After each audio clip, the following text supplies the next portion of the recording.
Hello बच्चों, स्वागत है आपका आपके YouTube चैनल अनग एकेडमी पर।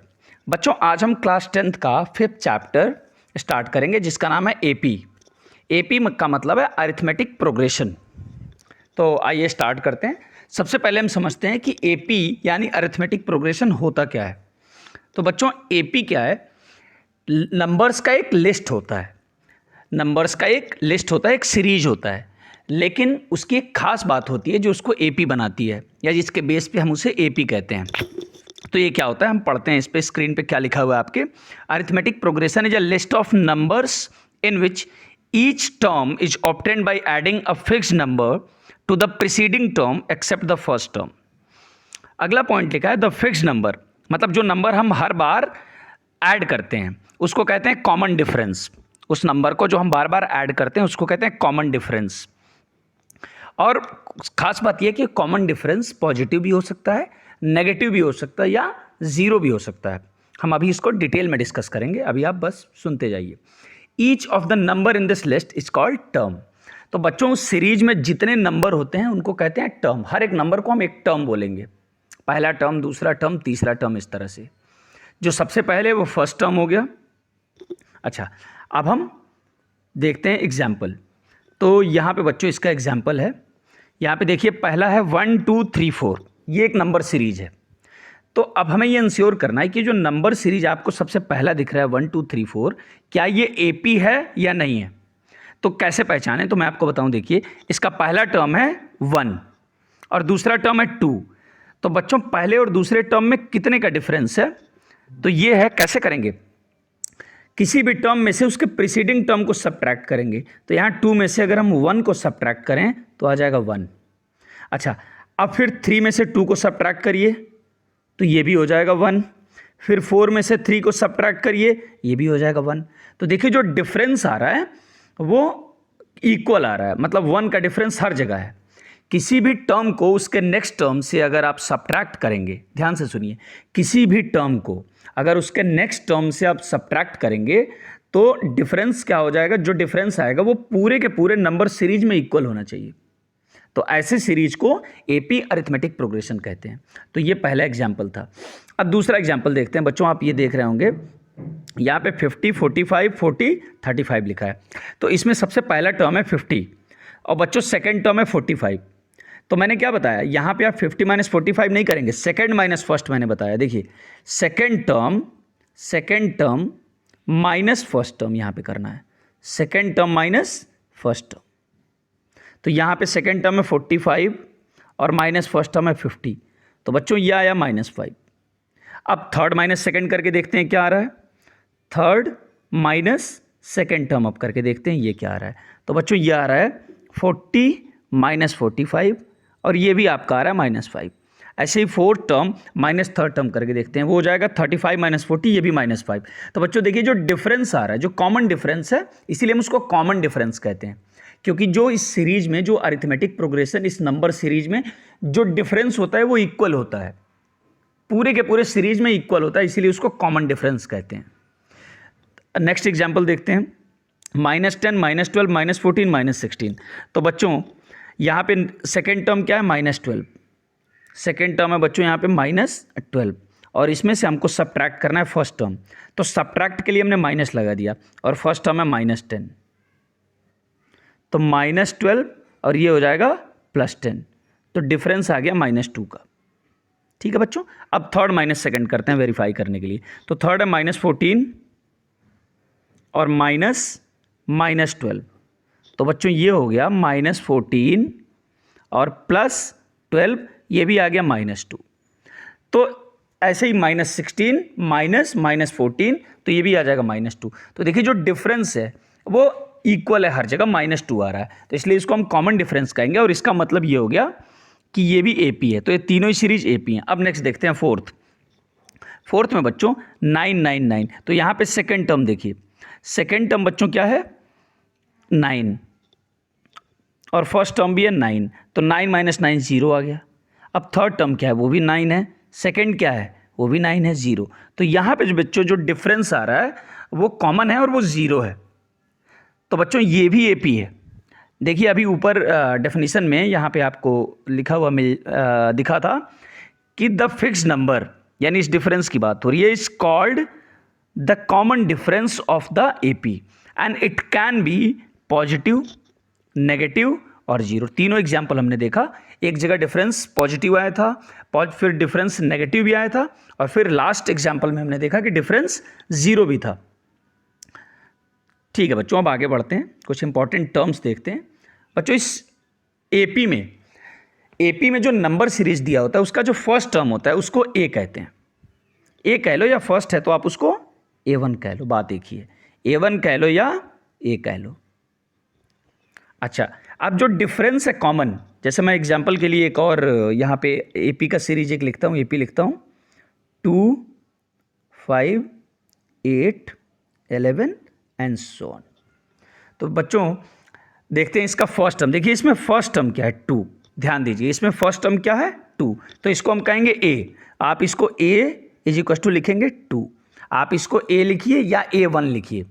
A1 मतलब फर्स्ट टर्म, A2 मतलब सेकेंड टर्म। जब आपको फर्स्ट, सेकेंड, थर्ड, फोर्थ इस तरह से टर्म दिखाने हो तो आप A1, A2, A3, A4, A5 इस तरह से लिखिए। बाकी फर्स्ट टर्म के लिए ए है, ए से रिप्रेजेंट करते हैं फर्स्ट टर्म को, ध्यान रखिएगा बात। अच्छा बेटा इसमें कॉमन डिफरेंस क्या आएगा, देखिए 5 - 2, तो 5 - 2 इज इक्वल टू 3, या आप 8 - 5 कर लिए तो भी 3, या आप 11 - 8 कर लिए तो भी 3। तो जो बेटा जो डिफरेंस आ रहा है वो आ रहा है 3। तो डिफरेंस को, कॉमन डिफरेंस को हम स्मॉल d से रिप्रेजेंट करते हैं, d इज इक्वल टू 3। ये दोनों चीज़ें इंपॉर्टेंट हैं, याद रखिएगा कि जो फर्स्ट टर्म है उसको a से और जो कॉमन डिफरेंस है उसको स्मॉल d से रिप्रेजेंट करते हैं। और जो नंबर ऑफ टर्म्स होंगे किसी भी एपी में, जो टोटल नंबर ऑफ टर्म्स होंगे, जैसे मैं बोलूं कि अगर ये एपी में एक यहाँ पे लिखता हूँ, एक 2, 4, 6, 8, अगर मैं बोलूँ इतना ही है, आगे नहीं है, एपी सिर्फ इतना ही है, तो बच्चों इसमें कितने टर्म है टोटल, 1, 2, 3, 4 टर्म्स हैं। तो यहाँ पे नंबर ऑफ टर्म्स मतलब टोटल नंबर ऑफ टर्म्स जो होंगे उसको स्मॉल n से रिप्रेजेंट करते हैं, n इज इक्वल टू 4। तो बच्चों इसमें बताइए a कितना है, फर्स्ट टर्म 2 है, कॉमन डिफरेंस d कितना है, 4 - 2 दैट इज इक्वल टू 6 - 4, 2। देखिए कॉमन डिफरेंस भी 2 आया, फर्स्ट टर्म 2, और n मतलब नंबर ऑफ टर्म्स 1, 2, 3, 4, ये हो गया 4। तो ये हो गया कुछ टर्म्स एपी से रिलेटेड जो जानना जरूरी है अगर हम एपी के क्वेश्चन करेंगे तो। ठीक है, तो बच्चों एक और चीज़ इसमें देखिए a + d लिखा हुआ है, तो इसको ज़रा समझते हैं ये क्या है। जैसे अभी मैंने जो एग्जाम्पल लिखा था उसको फिर से लिखता हूँ, 2, 4, 6, 8, ये एक एपी है। आप सब लोग ध्यान से देखिए, ये एक एपी है, क्यों? क्योंकि इसमें जो कॉमन डिफरेंस, इसमें जो डिफरेंस है वो कॉमन है, मतलब इक्वल है। 4 - 2 is equal to 6 - 4 is equal to 8 - 6। तो हर जगह जो डिफरेंस है वो 2 का ही है, इसीलिए हम बोल सकते हैं कि ये जो सीरीज है वो एपी है। अब देखिए ये कैसे होता है, अब हम पहले टर्म को कहते हैं a, और कॉमन डिफरेंस, पहला टर्म है बेटा 2 और कॉमन डिफरेंस है यहाँ पे 2। अब देखिए मैंने सीरीज को कैसे लिखा है, a + d, a + 2d, a + 3d, इस तरह से लिखा हुआ है सीरीज। तो बच्चों a की वैल्यू यहाँ पे 2 लिख देते हैं। पहला टर्म देखिए मैंने a लिखा हुआ है, फिर कॉमा लगाया हुआ है, कॉमा के बाद दूसरा टर्म लिखा a + d, तो a 2 है यहाँ पे और d भी 2 है, तो a + d मतलब 2 + 2 4। अगला मैंने लिखा a + 2d, थर्ड टर्म, तो a है 2 और प्लस 2d मतलब 4, 4 + 2 6, फिर 8।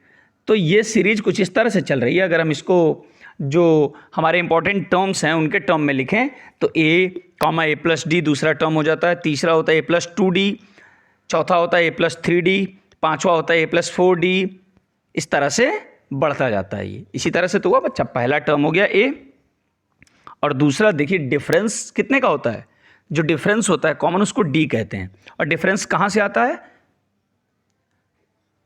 Next term minus preceding term, मतलब किसी टर्म में से उसके प्रीसीडिंग टर्म को माइनस करेंगे तो डिफरेंस आएगा। तो अगर हम इस सीरीज को देखें, ये जो a + d, a + 2d और a + 3d लिखा है, ये जो सीरीज लिखा है बच्चों, अगर हम इस सीरीज को देखें तो इसमें सेकेंड टर्म है a + d, लिखते हैं इसको, ए प्लस डी सेकेंड टर्म है, और फर्स्ट टर्म है ए, तो माइनस करते हैं, सब्ट्रैक्ट करते हैं, तो देखिए ए से कैंसिल, डी आ गया, डिफरेंस डी ही तो आया। अच्छा, इसको वेरीफाई करते हैं कि हर जगह डी है कि नहीं। अब नेक्स्ट देखते हैं ए प्लस 2d, और माइनस करते हैं, ये थर्ड टर्म था ए प्लस 2d, और माइनस करते हैं सेकेंड टर्म को ए प्लस डी, तो ब्रैकेट ओपन होगा, तो बच्चों ब्रैकेट ओपन होगा तो ये हो जाएगा ए प्लस 2d माइनस ए माइनस डी। तो बच्चों माइनस ए प्लस ए कैंसिल, और 2d माइनस डी हो गया डी, देखिए इसमें भी डिफरेंस डी आ गया। तो इसका मतलब ये जो हमने इस तरह से इसको AP को लिखा हुआ है ये करेक्ट है, ये आप याद रखिएगा। आगे बढ़ते हैं। अच्छा बच्चों, यहाँ पे कुछ सिचुएशन गिवन है और हमें बताना है उस सिचुएशन में कि वो अगर हम उस सिचुएशंस को नंबर सीरीज के फॉर्म में लिखें तो वो AP फॉर्म करेगा या नहीं करेगा, AP फॉर्म करेगा वो नहीं करेगा, ये हमें बताना है। तो पहला इसमें the taxi fare after each kilometre when the fair is ₹15 for the first kilometre and ₹8 for each additional kilometre. तो बच्चों यहाँ पे देखिए, जैसे आजकल आप ओला उबर में ये कॉन्सेप्ट आपको पता होगा कि पहले किलोमीटर का जो होता है वो कुछ ज़्यादा चार्ज होता है बाकी के कंपैरिजन में, पहले का अलग होता है और फिर किलोमीटर के अकॉर्डिंग चार्ज आगे की लगता जाता है। जैसे मान लो फर्स्ट किलोमीटर के लिए ₹40 है फिक्स फॉर एग्जांपल, और नेक्स्ट जो किलोमीटर्स आते हैं उसमें 10 इस तरह से ऐड करते जाते हैं। तो अगर आप सिर्फ 1 किलोमीटर चले तो ₹40 देना पड़ा, और 2 किलोमीटर चले तो 40 और प्लस नेक्स्ट के लिए 10 तो 50 हो गया। तो ऐसे ही कुछ यहाँ भी सिचुएशन दिया हुआ है कि पहले किलोमीटर के लिए ₹15 लगेगा, और पहले के बाद जो भी आप किलोमीटर चलेंगे सेकेंड, थर्ड, फोर्थ, फिफ्थ, तो हर किलोमीटर के अकॉर्डिंग ₹8, हर किलोमीटर के हिसाब से ₹8 आपको देने पड़ेंगे। तो अगर इसको हम लिखें तो ये कैसे बनता जाएगा, पहले किलोमीटर अगर आपने सिर्फ एक चला, अगर आप सिर्फ 1 किलोमीटर चले तो आपको 15 देना है, अगर आप 2 चले तो 2 पे क्या हो जाएगा भाई, पहले किलोमीटर के लिए 15 आ गया, ये फर्स्ट किलोमीटर है, फर्स्ट की बजाय मैं इसको 1 लिखता हूँ, 1 किलोमीटर। अगर आप 1 किलोमीटर सिर्फ ट्रेवल किए तो 15 देना पड़ा, और अगर आपका ट्रेवल 2 किलोमीटर्स का है तो 15 तो पहले किलोमीटर के लिए आपने दिया, दूसरे के लिए 8 और ऐड हो जाएगा, तो 15 + 8 हो जाएगा आपका 23। तो अगर आपने 2 किलोमीटर ट्रेवल किया तो आप 23 दिए। अच्छा, अगर 1 किलोमीटर और आप ट्रेवल करें 3 किलोमीटर्स तो 8 और ऐड हो जाएगा, 8 और ऐड हो जाएगा ना, तो ये हो जाएगा 31। अच्छा, एक और अगर आप ऐड करें मतलब ट्रेवल करें, यानी 4 किलोमीटर्स टोटल डिस्टेंस आपने अगर ट्रेवल किया तो ₹8 और आपको देने होंगे, तो ये हो जाएगा 39। तो ये ऐसे बनता जा रहा है किलोमीटर्स के अकॉर्डिंग। तो ज़रा इस सीरीज को आप देखें कितने का गैप आ रहा है, ये सीरीज देखें बच्चों, इसमें फर्स्ट टर्म है 15 और सेकेंड टर्म है 23, थर्ड टर्म है 31 एंड फोर्थ टर्म है 39। तो आप डिफरेंस देखिए ज़रा, डिफरेंस में क्या होता है, किसी भी टर्म से प्रीसीडिंग टर्म को सब्ट्रैक्ट करते हैं, तो 23 - 15 8 आ गया, 31 - 23 ये भी 8 आ गया, 39 - 31 ये भी 8 आ गया। तो इसका मतलब जो डिफरेंस आ रहा है वो इक्वल है, और जब डिफरेंस इक्वल आ रहा है तो इसका मतलब ये AP है। तो ये जो सिचुएशन फर्स्ट गिवन है ये AP को, मतलब इस सिचुएशन के अकॉर्डिंग नंबर सीरीज बनाने पे AP बन रहा है। अब सेकंड देखते हैं। सेकंड है बच्चों, the amount of air present in a cylinder when a vacuum pump removes 1/4 of the air remaining in the cylinder at a time. इसका मतलब ये हुआ बच्चों कि एक सिलेंडर में एयर है, और वैक्यूम पंप के थ्रू हम क्या कर रहे हैं कि 1/4, मतलब जो भी सिलेंडर में जितना भी एयर प्रेजेंट है, ध्यान दीजिएगा 1/4 लिखा है, 1/4 नहीं लिखा हुआ है। मैं आपको डिफरेंस बता रहा हूं क्या है। देखिए 1/4 लीटर या सेंटीमीटर क्यूब इस तरह का कुछ नहीं लिखा है, 1/4 of the air remaining in the cylinder, मतलब जितना भी एयर है सिलेंडर में प्रेजेंट, जितना भी प्रेजेंट है उसका 1/4 निकाल दे रहा है, जितना भी प्रेजेंट है उसका 1/4 निकाल दे रहा है। तो देखते हैं इसको कैसे करना है बच्चों। इस सिचुएशन को हम देखते हैं। ये सबसे पहले मान लेते हैं कि जो सिलेंडर फुल है, सिलेंडर में जो एयर है वो फुल है, तो जब फुल होता है तो उसको कितना पार्ट लिखेंगे, पूरा 1 पार्ट है ना। जब सिलेंडर फुल है तो कितना पार्ट है उसमें, 1 पार्ट, 1 पूरा। अच्छा, अब कंडीशन दी हुई है कि एक बार में 1/4 निकाल दे रहा है, तो बच्चों अगर 1/4 निकल गया तो कितना बच गया सिलेंडर में, ये हमें लिखना है। तो अगर 1/4 निकल गया तो 1/4 ऑफ 1 ना, ये निकला, मतलब 1/4 निकल गया। 1 पार्ट का 1/4 पार्ट निकल गया। 1/4 पार्ट निकलने का मतलब कितना बच गया? 3/4। तो यहाँ पे बचा 3/4। जो रिमेनिंग है वो मैं लिख रहा हूँ। सबसे पहले जो था सिलेंडर में वो था 1, जब 1/4 हमने निकाल दिया तो 3/4। अब कितना सिलेंडर में बच रहा है? 3/4 पार्ट बचा हुआ है। अच्छा, अब फिर 1/4 निकालेगा, लेकिन अब किसका 1/4 निकालेगा बच्चों?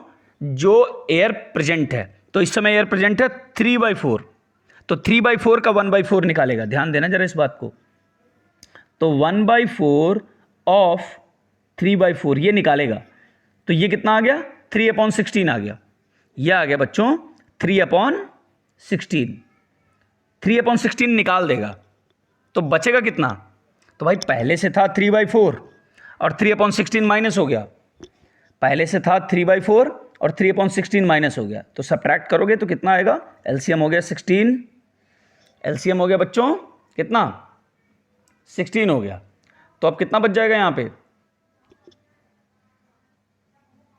एलसीएम 16 हुआ तो यहाँ पे हो जाएगा 4 3 जा 12 हो जाएगा, और यहाँ पे -3, 9/16 बच्चों, यहाँ पे आ गया 9/16। तो ये हो गया।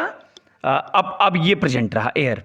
अब फिर 1/4 निकालेगा, तो जो बचेगा वो यहाँ पे हम लिख देंगे, वो 4th हो जाएगा, 4th टर्म हो जाएगा। तो इस तरह से एक नंबर सीरीज बनी। तो जरा इस नंबर सीरीज को हम वेरीफाई करें कि ये एपी फॉर्म कर रहा है या नहीं कर रहा है। तो इसके लिए सिंपल देखिए बच्चों, कभी भी अगर हमको वेरीफाई करना है कि एपी फॉर्म कर रहा है या नहीं कर रहा है, तो यही तरीका है कि second term minus first term should be equal to third term minus second term. आप ऐसे वेरीफाई कर लो, किसी भी टर्म को उसके नेक्स्ट टर्म से माइनस करो। तो मतलब पूरे सीरीज में ये काम हम कंटिन्यू करेंगे। हर जगह जो डिफरेंस है वो इक्वल आना चाहिए, तभी तो हम उसको कॉमन डिफरेंस कहेंगे ना। तो यही वेरीफाई करने का तरीका है। तो इसको वेरीफाई करें, मतलब ये है कि 3/4 - 1 बच्चों, 3/4 - 1 and this should be equal to 9/16 - 3/4।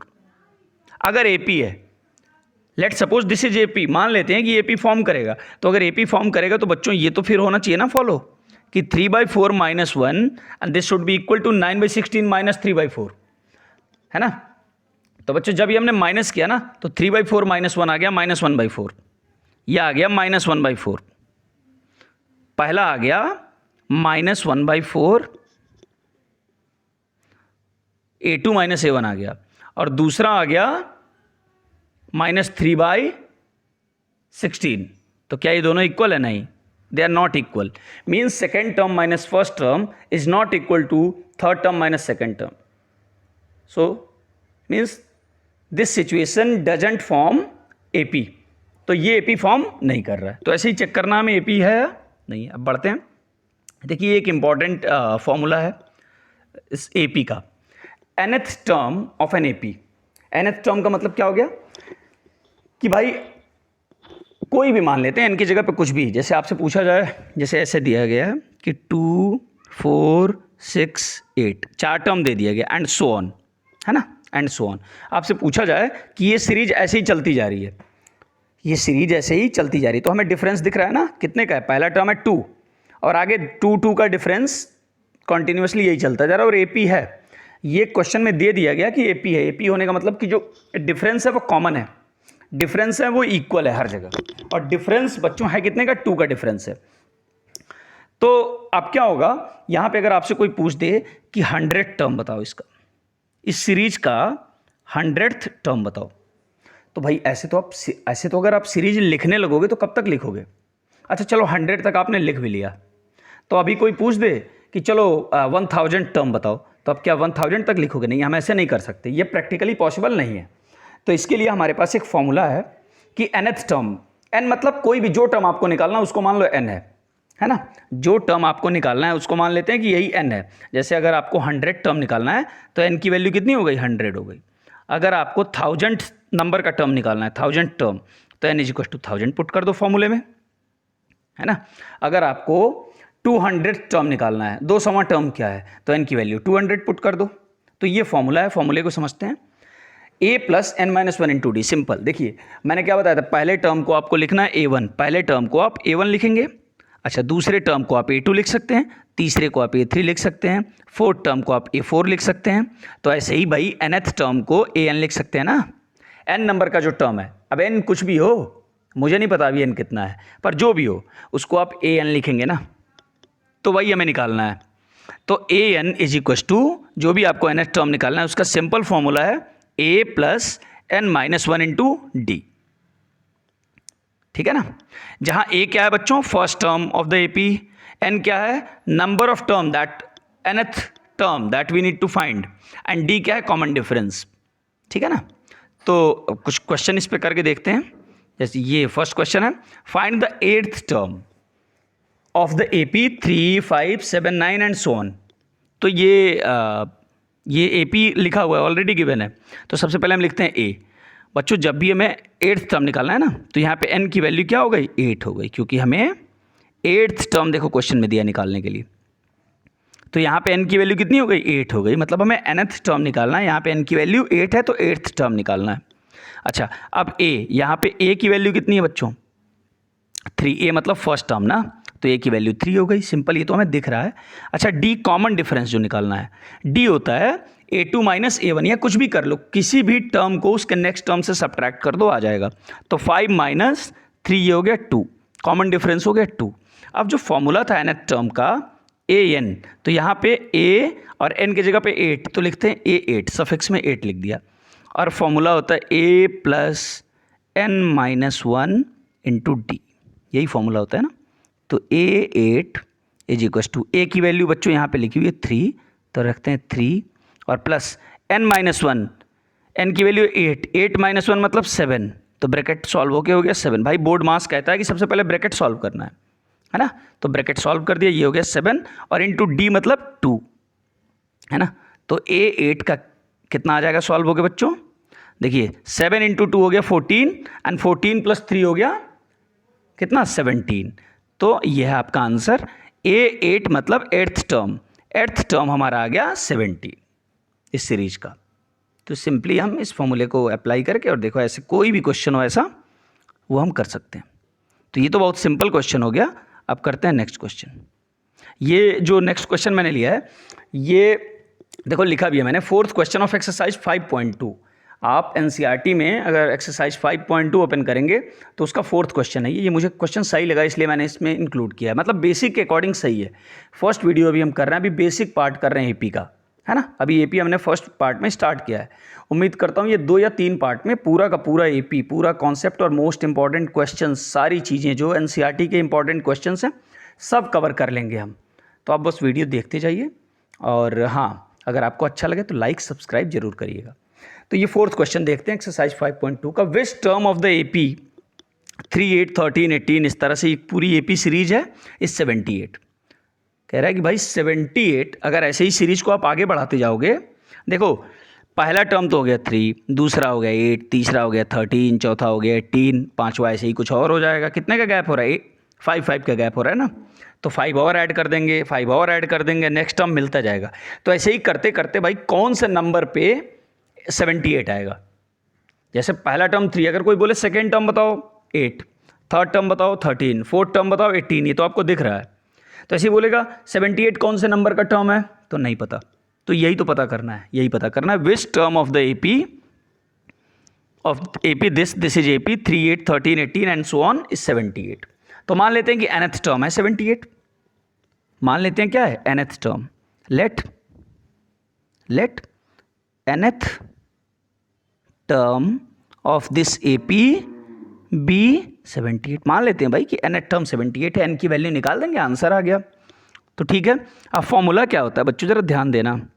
Formula simple, nth term is equal to A plus n-1 into D, यही तो होता है। nth term is equal to A plus n-1 into D. तो nth टर्म तो यहाँ क्वेश्चन में given है ना 78, तो यहाँ लेफ्ट साइड में, फॉर्मूले के लेफ्ट साइड में जहाँ nth टर्म लिखा है, यहाँ पे लिख देते हैं 78, क्योंकि ये तो गिवन है।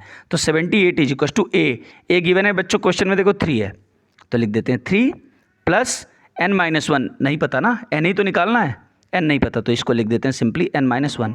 और d हमें दिख रहा है 8 माइनस 3, ये हो गया 5। है ना बच्चों। तो 78 is equal to 3 plus bracket में n-1 इंटू 5। तो अब इसको सॉल्व करते हैं, इसको आप नोट कर लें, फिर मैं आगे करता हूँ। ठीक है, तो बच्चों ये हो गया, जब हम ब्रैकेट को सॉल्व करेंगे तो ये हो गया 78 इज इक्वल टू 3, और जब ब्रैकेट ओपन करेंगे मल्टीप्लाई करके तो हो जाएगा 5n - 5, 5n - 5। ठीक है बच्चों, तो 78 इज इक्वल टू क्या हो जाएगा, 3 और ये -5 को सॉल्व करेंगे तो हो गया -2 और plus 5n।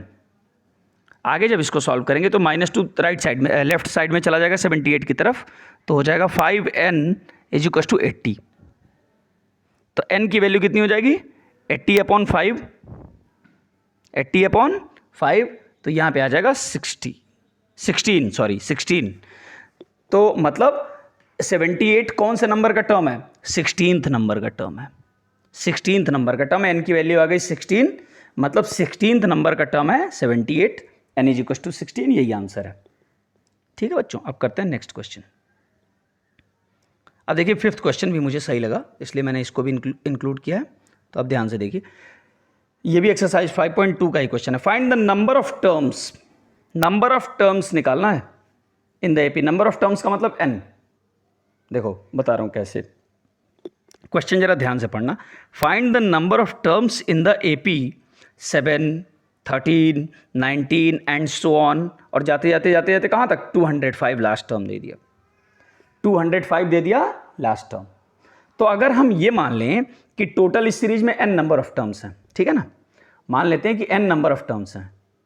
n number of terms का मतलब पहला टर्म हो गया 1, दूसरा टर्म हो गया 2, मतलब दूसरा टर्म नहीं हो गया 2, मतलब पहले टर्म को बोलेंगे 1, दूसरा टर्म मतलब सेकेंड टर्म, सॉरी 1 2 मैं बोल रहा था। फर्स्ट टर्म हो गया फर्स्ट, ये हो गया फर्स्ट टर्म 7, सेकेंड टर्म हो गया 13, थर्ड टर्म हो गया 19, और फोर्थ टर्म नहीं पता, मतलब एंड ये ऐसे ही सीरीज चलती जा रही है। और लास्ट टर्म जो है वो हो गया 205, ये लास्ट टर्म है। तो भाई मान लेते हैं लास्ट टर्म क्या है, n। भाई नंबर तो नहीं पता ना, यही तो निकालना है कौन से नंबर का है। जैसे फर्स्ट नंबर का है 7, सेकेंड नंबर का टर्म है 13, थर्ड नंबर का टर्म है 19, वैसे ही पता करना है कि 205 कौन से नंबर का टर्म है। तो मान लेते हैं n नंबर का टर्म है ये।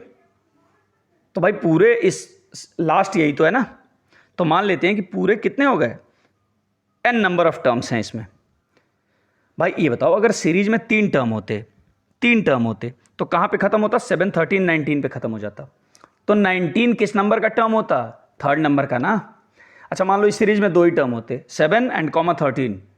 ध्यान से सुनना ये बात, अगर मान लो इस सीरीज में 2 ही टर्म होते, 7 एंड 13, तो 13 कौन से नंबर का टर्म था, सेकेंड नंबर का टर्म था ना। ऐसे ही 205 n नंबर का टर्म है, हम मान लेते हैं कि जो टर्म है टोटल वो कितने हैं, n। तो इसका मतलब जो 205 है वो n नंबर का टर्म है ना। तो find the number of terms, let the number of terms be n, let the number of terms be n, let the number of terms in this AP, number of terms be n। मान लेते हैं भाई n number of terms हैं, है ना।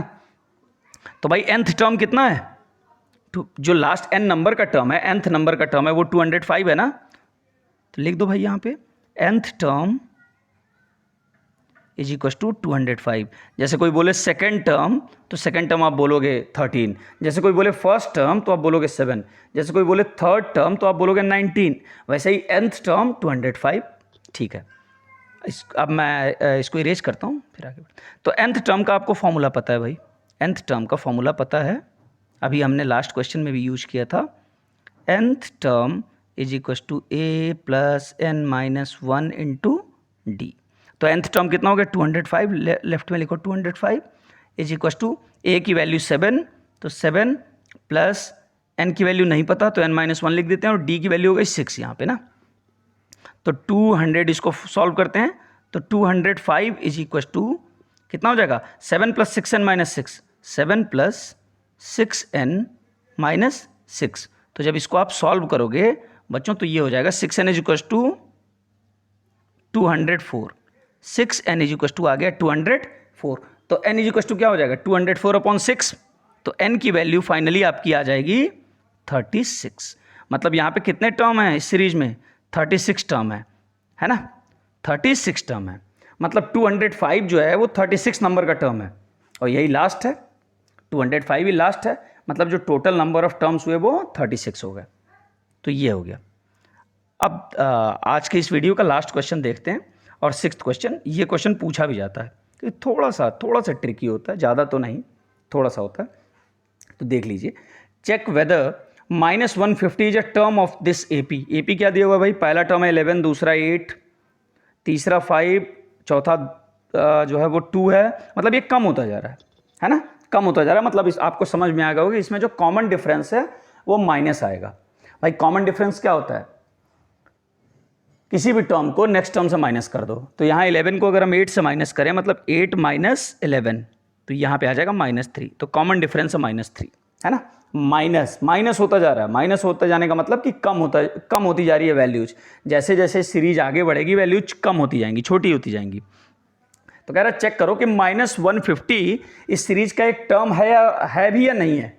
मतलब अगर आप इस सीरीज को आगे बढ़ाते जाओगे तो क्या इस सीरीज में -150 कहीं आएगा कि नहीं आएगा, है ना? तो ऐसे क्वेश्चन जरा ध्यान से देख लो कैसे करते हैं। बहुत आसान है, बस एक बार देख लो, क्योंकि बच्चे इसमें कंफ्यूज आते हैं, यार क्या फॉर्मूला लगाएं, क्या करें। सिंपल आपको फॉर्मूला यूज करना है, वही जो अब तक हम कर रहे थे। बस आप समझ लो कि इसको कैसे करते हैं।